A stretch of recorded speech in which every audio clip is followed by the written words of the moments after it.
ভিডিওতে দেখা যাচ্ছে ৩ বছরের কাভিয়া, যে তার বয়সের চেয়ে অনেক বেশি নিষ্পাপ ছিল।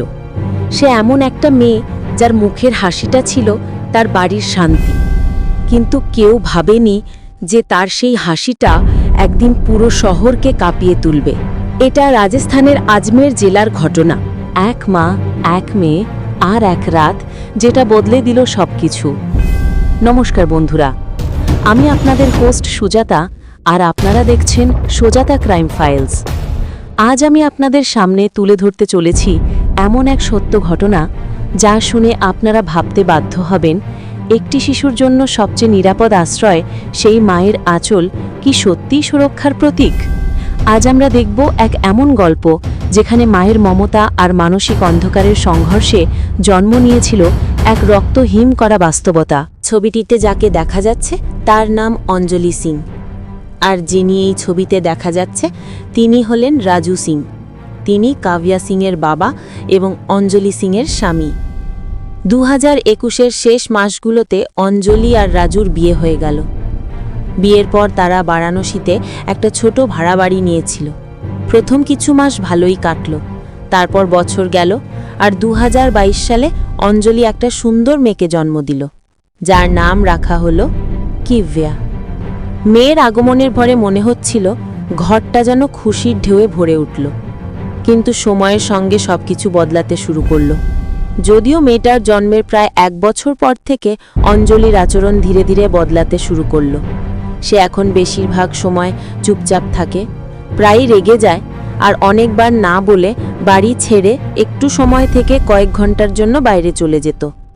রাজু ভাবত হয়তো বাড়ির দায়িত্বগুলো তাকে অনেক পীড়িত করছে, সে ক্লান্ত হয়ে পড়েছে, সেই জন্য তার এমন মেজাজ হয়েছে। কিন্তু আসলে গল্পটা এখানে একটু আলাদা ছিল। মানে বারাণসীতে বিয়ের পর অঞ্জলি আর রাজু যে ভাড়ার বাড়িতে থাকত, সেখানে ওই বাড়ির মালিক উপরের অংশে থাকতেন, আর সেই বাড়িতেই মালিকের ছেলে আলকেশ গুপ্তা থাকত। আর এখান থেকেই একটা নতুন রুটিন দেখা দিতে শুরু করলো। যখন রাজু কাজের জন্য বেরিয়ে যেত, ঠিক তখনই মালিকের ছেলে আলকেশ নিচে নামত, কখনো সিঁড়িতে কখনো উঠানে। দুজনেই স্বাভাবিকভাবেই কথা বলতো। শুরুতে এসব কথা ছোটখাটো জিনিস নিয়ে হতো, যেমন জল, ভাড়া, আশেপাশের নানা বিষয়। কিন্তু ধীরে ধীরে কথোপকথনের সময় বেড়ে যেতে লাগলো, আর এটা একটা রোজকার অভ্যেসে পরিণত হলো। ঠিক সেই সময় একদিন রাজু ছাদে গেল, কারণ তার স্ত্রী ছাদে ছিল। তখন সে ছাদে গিয়ে দেখল তার স্ত্রী আর আলকেশ দুজনে মিলে বসে গল্প করছে। তখন সে ভালোভাবে জিজ্ঞেস করল, এটা কি চলছে, প্রতিদিন কেন এভাবেই? কিন্তু কথা এখানেই থেমে থাকলো না, তারা তর্ক করল। এরপরেই বিষয়টা স্থানীয় থানায় পর্যন্ত গিয়ে পৌঁছলো। সেখানে পুলিশ তাদের কাউন্সেলিংও করল, দুজনকে বোঝালো, তোমাদের একটা ছোট্ট মিষ্টি মেয়ে আছে, এভাবে বাড়ি নষ্ট করো না, তার ভবিষ্যৎ খারাপ হয়ে যাবে। আর বলল, তোমাদের যাই ভুল বুঝাবুঝি থাকুক, প্লিজ সেটা মিটিয়ে ফেলো, আর তোমরা জীবনের একটা নতুন অধ্যায় শুরু করো। এখন এখানে পরিস্থিতি স্বাভাবিক হওয়ার বদলে আরও বেশি উত্তেজনাপূর্ণ হয়ে উঠছিল।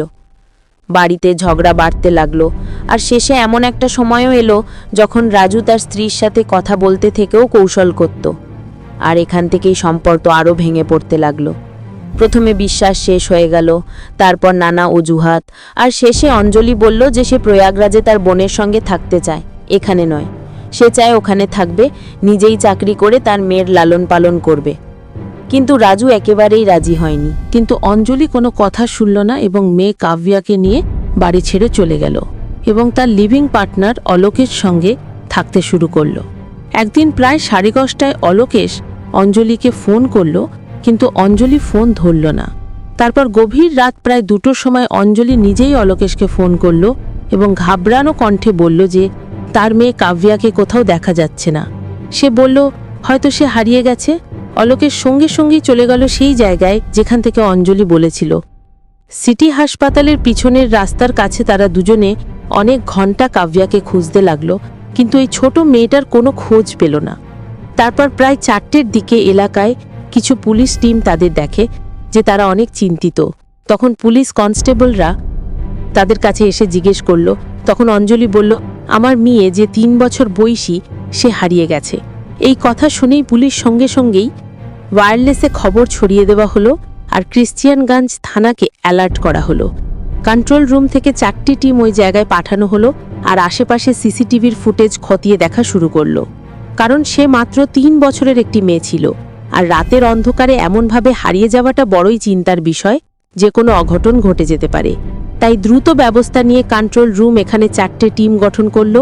একটা টিম কমান্ড সেন্টারে শহরের ক্যামেরাগুলো মনিটর করছিল, আরেকটা টিম ঝিলের পাশে মাঠ চেক করছিল, তৃতীয় টিম সিটি হাসপাতালের পিছনের রাস্তা অনুসন্ধান করছিল, আর চতুর্থ টিম মেয়েটা বাড়ি ফেরার সম্ভাব্য রুটগুলো ঘুরে দেখছিল। তখন জিজ্ঞাসাবাদ চলছিল। ঠিক তখনই 17ই সেপ্টেম্বর 2025 প্রায় সকাল 10টায় আনান লেক চৌপাটির কাছে হাঁটছিল কিছু স্থানীয় লোকজন। তারা সোজাসুজি কন্ট্রোল রুমে ফোন করে বলল, পানির সতহে কচরার কাছে কিছু সন্দেহজনক কিছু ভাসছে। তখনই পুলিশ আর উদ্ধারকারী দল ঘটনাস্থলে পৌঁছায়। কয়েক মিনিটের মধ্যেই ওই লেকের এলাকা পুরোপুরি সিল করে দেওয়া হয়, আর তখন ভিড়ও অনেক বেড়ে যায়। এরপর লেকে যা বেরিয়ে এলো তা পুরো আজমিরকে শক দিয়েছিল, কারণ এতদিন যা একটা মিসিং কেস হিসেবেই ধরা হচ্ছিল, সেটা আজ পরিণত হয়েছে একটা মার্ডার কেসে। পুলিশ মৃতদেহটি জেএলএন হাসপাতালে নিয়ে যায় এবং এলাকার সিসিটিভি ফুটেজ পর্যালোচনা করে, যেখানে দেখা যায় রাত 10:39 থেকে 1:27 পর্যন্ত অঞ্জলি চৌপতিতে মেয়েটির সাথে ঘুরে বেড়াচ্ছে। সে মাঝে মাঝে মেয়ের হাত ধরে, আবার মাঝে মাঝে কোলে করেও নিয়ে যায়। কিন্তু রাত 1:37টায় অঞ্জলিকে তার মোবাইলে কথা বলতে দেখা যায় এবং তার সাথে কোনো মেয়ে ছিল না। আমরা অঞ্জলির বক্তব্য সিসিটিভি ফুটেজের বিপরীত বলে মনে করি এবং পুলিশ তাকে জিজ্ঞাসাবাদ শুরু করে। জিজ্ঞাসাবাদের সময় অঞ্জলি ভেঙে পড়ে এবং তার মেয়েকে কৃত্রিম হ্রদে ফেলে দেওয়ার কথা স্বীকার করে। পুলিশ জানতে পেরেছে যে অঞ্জলি একাই এই অপরাধটি করেছে। তার লিভ-ইন পার্টনার অলোকেশকে রাত 2টার দিকে শিশুটির নিখোঁজ হওয়ার খবর দেওয়া হয়। অঞ্জলি অভিযোগ করেছেন যে অলোকেশ তার সন্তান নিয়ে তাকে উপহাস করতেন এবং তিনি চাপের কারণে এই কাজটি করতেন। পুলিশ অঞ্জলিকে গ্রেপ্তার করেছে এবং খুনের মামলা দায়ের করেছে। শিশুটির হত্যার সাথে অলোকেশ কোনোভাবেই জড়িত ছিল কিনা তা তদন্ত করছে। আজ কাব্যা নেই, কিন্তু তার হাসিটা যেন আজও সাগর লেকের জলে ভেসে বেড়ায়। একটা ছোট্ট প্রাণের হারিয়ে যাওয়া আমাদের শেখায়, ভালোবাসা যদি বোঝা হয়ে যায় তবে সেটা ধ্বংস ডেকে আনে। বন্ধুরা, যদি এই গল্পটা তোমার হৃদয় ছুঁয়ে যায় তবে ভিডিওটা লাইক করো, কমেন্ট করো আর আমাদের চ্যানেলটা সাবস্ক্রাইব করো, কারণ আমরা এমনই সত্য গল্প নিয়ে আবার ফিরব, যেখানে প্রতিটা সত্যের আড়ালে লুকিয়ে থাকে এক নতুন রহস্য।